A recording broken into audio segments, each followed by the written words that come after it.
Alors le bilan de 50 ans d'indépendance, de soi-disant indépendance africaine, il est pas beau parce qu'en fait, il n'y a pas d'indépendance. Donc tout ça, c'est des mensonges, c'est des- c'est tout sauf la vérité. Il n'y a pas eu vraiment d'indépendance. Il y a eu un simulacre d'indépendance, mais une véritable indépendance, c'est revenir à ce qui existait avant le colonialisme. Qu'est-ce qui existait avant le colonialisme? Des ethnies, des groupes qui étaient des nations, car chaque ethnie est une nation, et qui avaient des frontières totalement différentes de ce qui existe maintenant, des religions totalement différentes de ce qui existe maintenant, une culture totalement différente de ce qui existe maintenant, qu'on voit dans tous les détails, la façon de s'habiller, la façon de se coiffer, partout. Et tout ça a été colonisé. Et donc, à la décolonisation, qu'est-ce qu'il y a eu? Il y a eu un simulacre de décolonisation politique. Ça veut dire que les frontières qui ont été décidées par des gens qui n'avaient jamais mis les pieds en Afrique, quelque part en Europe, qui se sont partagés comme ça, comme on partage un gâteau, ils se sont partagés l'Afrique, Kama, en disant bah, vous les Anglais, vous aurez ça, nous les Français, on va voir ça. Ils ne sont jamais allés voir sur place, et ça donne des divisions épouvantables qui créent des guerres, parce que certains pays voient une ethnie au grand pouvoir faussement démocratique qui a été mis en place par les Européens, et d'autres ethnies comme les Hutus et les Tutsis, qui se trouvent dominés, qui se trouvent maltraités par les autres, qui sont mis au pouvoir par les Européens, et donc des génocides et des conflits terribles qui n'en finiront pas. La seule solution, c'est le retour aux frontières précoloniales, aux traditions précoloniales, aux religions précoloniales, à tout ce qui était avant. Également dans la façon de s'habiller. Quand je vois des ministres et des présidents africains et de Kama habillés avec le costume cravate des colonisateurs, mais alors leurs ancêtres doivent s'arracher le peu de cheveux qui leur reste et se sentir trahis. Quand je vois ces ministres-là qui sont habillés en costume cravate, il faut qu'ils reviennent à la tenue traditionnelle africaine. Pourquoi copier le colonisateur qui est venu d'une façon sanguinaire piller l'Afrique, prendre les ressources, esclavagiser les gens? Et voilà que les ministres et les présidents africains, qui sont censés avoir mis la différence, s'habillent comme les Européens. Ça, c'est une trahison. Déjà, c'est des traîtres à l'Afrique, parce qu'ils copient les Européens. Il y a quelques leaders africains qui ont le courage de s'habiller d'une façon africaine. Et tous les autres sont des traîtres à leur culture. C'est absolument inadmissible. Lorsque on pourrait dire, avoir la fausse excuse, que dire c'est pour plaire aux visiteurs étrangers, on s'habille quoi? Alors, moi, j'ai jamais vu le président français ou le président ou le premier ministre anglais, quand des chefs d'État africains viennent, s'habiller en africain pour faire plaisir à leurs visiteurs. Donc, c'est deux poids et deux mesures. Mais la base de tout ça, c'est, je crois, le plus bel exemple, c'est Mao Tse-tung. La Chine était également colonisée, comme l'Inde, comme toute la planète colonisée par cette minorité minuscule européenne, qui par la force, par la violence, par le sang, a colonisé toute la planète. Amérique du Nord, Amérique du Sud, Afrique, Inde, Moyen-Orient, tout ça c'était des colonies. C'était les empires, l'empire britannique, l'empire français. Le seul qui a compris comment se débarrasser de tout ça, avec Gandhi un peu, mais encore mieux Mao Tse-tung, quand il a fait la révolution culturelle, et qui vraiment voulait se débarrasser de tout ce qui avait pu être influence européenne, colonisatrice. Les Japonais ont eu la chance de refuser l'accès de la culture non japonaise. Et c'est pour ça que le Japon, où je suis là, est un pays que j'adore, car eux, ils sont restés à l'abri de tout ce qui était pollution de la colonisation. Donc, la révolution culturelle, si Kama veut devenir indépendant, si l'Afrique veut devenir vraiment indépendante, elle ne l'est toujours pas. Elle n'est toujours pas parce que les ressources sont pillées par les grands conglomérats économiques européens et américains. Elle n'est toujours pas parce que les systèmes politiques qui ont été mis en place au moment de l'indépendance, qu'est-ce qui s'est passé? Les colons, ils ont mis en place des pouvoirs, ils ont tracé des frontières, et puis, à leur départ, ils ont mis en place des gens, soi-disant élus démocratiquement, qui maintenait les mêmes frontières, les mêmes valeurs, les mêmes...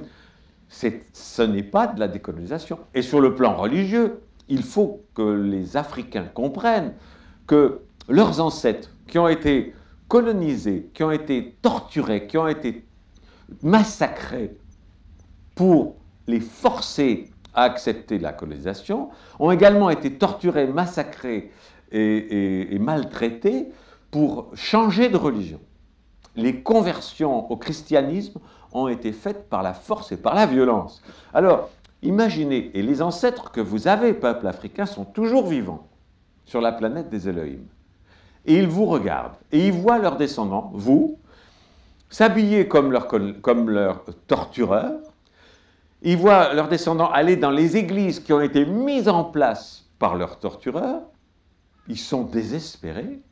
Si vous voulez retrouver la vérité qui est le culte de vos ancêtres, débaptisez-vous, apostasiez de la religion des colonisateurs, jetez les vêtements des colonisateurs, retrouvez les vêtements africains, retrouvez la culture africaine, retrouvez les religions d'avant la colonisation. Alors là, vos ancêtres vont vous regarder en étant fiers et en disant, tiens, finalement, nos descendants sont finalement indépendants. Pour l'instant, vous ne l'êtes pas. C'est des blagues. On vous fait croire à l'indépendance. Il y a un drapeau, il y a des... C'est des pantins, mais qui sont aux ordres des pouvoirs internationaux. Et vous le savez, en prenant un maximum d'argent qu'ils mettent sur des comptes en Suisse. Et en même temps, l'Afrique meurt de faim un peu partout.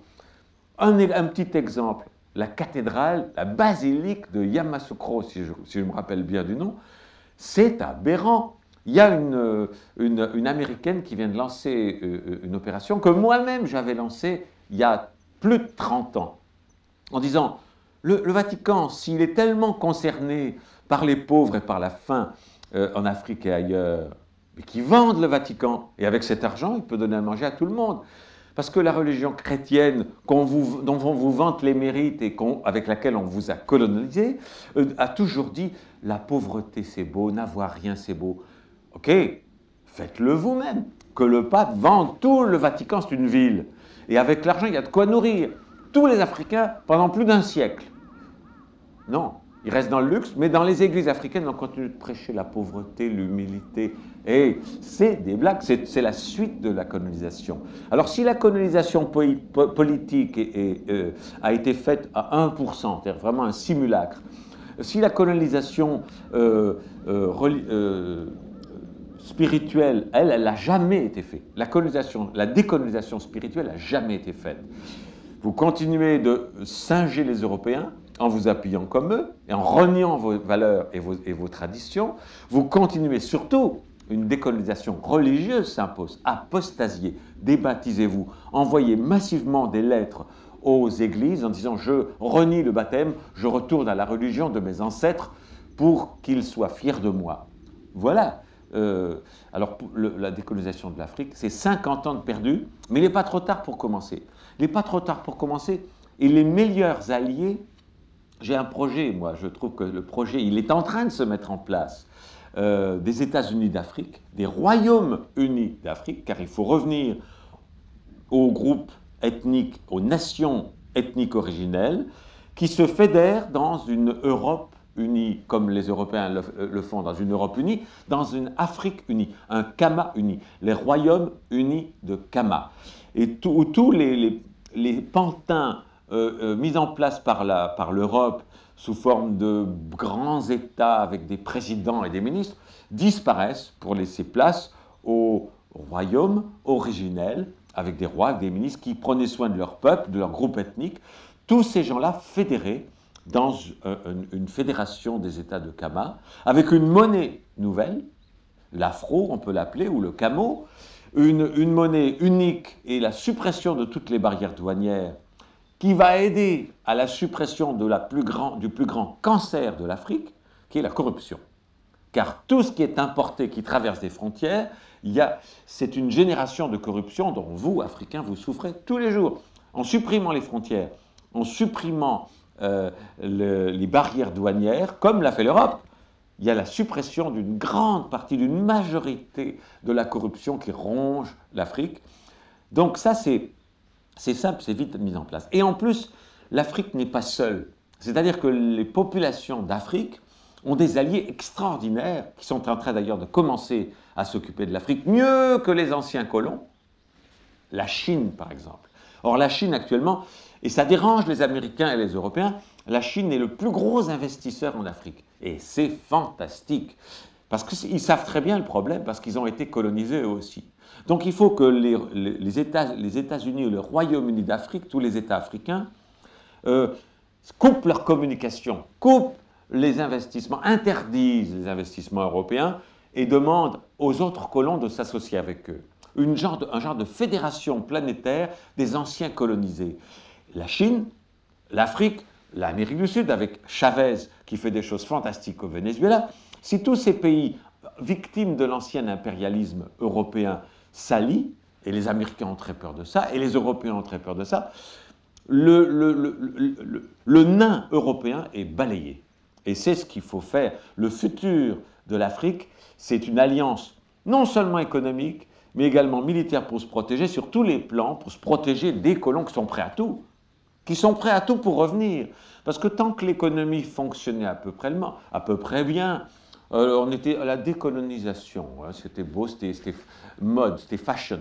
Mais maintenant que le crash économique en Europe et en Amérique s'installe, les Européens et les Américains vont de nouveau avoir faim. Ils sont déjà dans la rue. Ils sont déjà homeless un peu partout. Le nombre des chômeurs augmente à une vitesse incroyable. Le système économique mondial est en train de s'effondrer. Donc, dès qu'ils vont avoir faim, qu'est-ce qu'ils vont faire? Leurs intérêts économiques vont reprendre le dessus et ils vont vouloir recoloniser les colonies qu'ils ont perdues dans le sang, dans les invasions et dans des génocides. Donc, et on voit tout cela commencer à prendre forme sous prétexte d'aide au tiers-monde, sous prétexte de pacifier. C'est l'occupation illégale de l'Irak par les États-Unis, parce que leur premier intérêt, c'est de prendre le pétrole. Si demain, il y a une véritable indépendance de l'Arabie Saoudite et des autres pays producteurs de pétrole, et ce que fait Hugo Chavez au Venezuela, qui est en train de vouloir être indépendant, les Américains ont très peur, et les Européens aussi, parce qu'ils perdent le contrôle du pétrole. Donc, il n'y a pas de vraie décolonisation. Et pour se protéger de cela, il faut que l'Afrique, la Chine, l'Inde, Chavez au Venezuela, tout cela s'allie pour créer une banque mondiale des anciens colonisés qui s'entraident, des investissements qui s'entraident, des soutiens, des alliances militaires pour se protéger des anciens colons qui vont avoir très rapidement une seule envie, c'est de revenir par la force. Donc, et tout cela, on le voit déjà. Vous avez en Afrique des militaires, par exemple français, anglais aussi, mais français, qui sont là au titre de la coopération. C'est un très très beau dans la coopération. Ça veut dire qu'ils sont là, puis alors on donne l'excuse de dire s'il y a une déstabilisation politique, eh bien ces militaires français vont pouvoir protéger les populations françaises qui vivent en Afrique. Un instant là. S'il y a une déstabilisation en Europe, et ça arrive dans certains pays, est-ce qu'il y a des militaires africains pour protéger les Noirs qui y vivent? Non.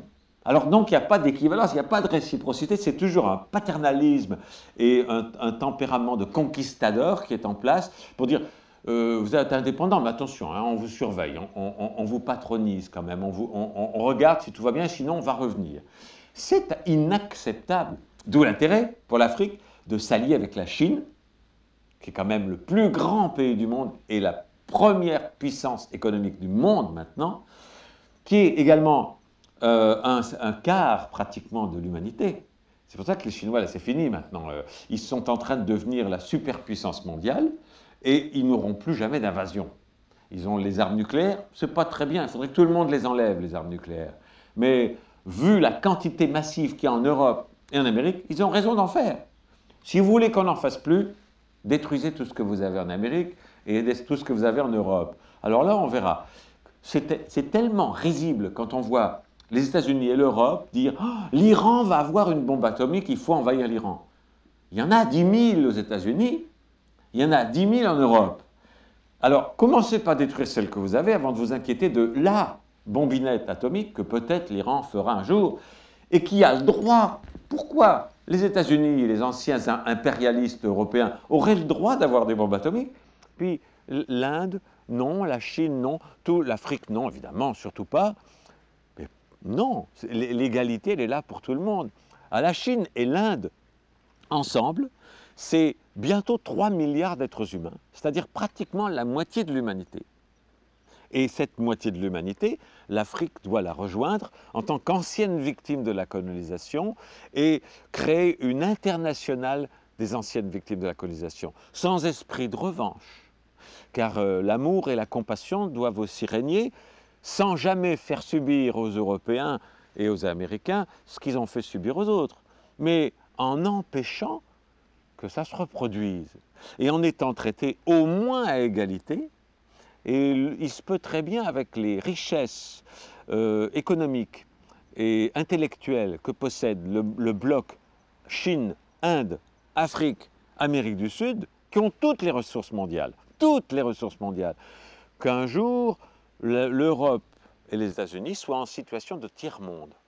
Et il appartiendra aux gens de l'Afrique et aux anciens colonisés d'aider mieux, s'il vous plaît, que ce qui a été fait pour vous, parce que c'était l'aide au développement, c'était plutôt une aide au sous-développement. Il vous appartiendra, à vous, population future de l'Afrique et de Kama, et des États anciennement colonisés, d'aider sincèrement. Actuellement, les Africains font la queue pour émigrer dans les pays riches, en France, etc. Je vous prédis, moi, le prophète Raël, qu'un jour, les Européens feront la queue pour être acceptés comme immigrants en Afrique. J'espère, je compte sur vous pour les traiter mieux qu'ils vous traitent quand vous voulez aller en Europe. La situation est en train de se retourner, vous le voyez déjà apparaître, tout ce que je vous raconte là. Énormément de nouveaux diplômés des universités françaises, au lieu de trouver un travail en France ou aux États-Unis, reviennent au pays, reviennent en Afrique, parce qu'ils y sont mieux traités, parce qu'il n'y a pas de racisme, et parce qu'ils vont pouvoir s'y développer d'une façon beaucoup plus forte, en créant des entreprises en Afrique. Et les Chinois ont compris ça, qui commencent à investir massivement en Afrique. C'est extraordinaire, c'est magnifique. Augmenter ses liens avec la Chine, avec l'Inde, avec Chavez au Venezuela, et l'Afrique, très vite, va devenir un pays où les pauvres Européens vont vouloir venir essayer d'avoir du travail. À vous de les accueillir avec amour. Je voudrais ajouter quelque chose, c'est que l'Afrique, Kama, continent colonisé et où beaucoup de journalistes et de médias sont asservis au pouvoir, et donc indirectement asservis aux anciens colonisateurs, les médias ont une importance cruciale, fondamentale, et en particulier les gens de télévision, et je voudrais remercier Alexis pour son courage, car je suis certain qu'il y a beaucoup de pression de la part des ambassades européennes, de la part des pouvoirs religieux, les chrétiens et tout ça, pour qu'on ne transmette pas mon verbe aux populations africaines. Et je tiens à féliciter, à remercier tout particulièrement Alexis pour avoir le courage de transmettre ces propos-là, qui lui, effectivement, peuvent lui attirer bien des désagréments parfois, mais c'est de ça que l'Afrique a besoin. L'Afrique a besoin de centaines d'Alexis qui disent les vraies choses sans avoir peur de déplaire aux anciens colonisateurs et aux marionnettes qu'ils ont mis en place dans les gouvernements démocratiques africains.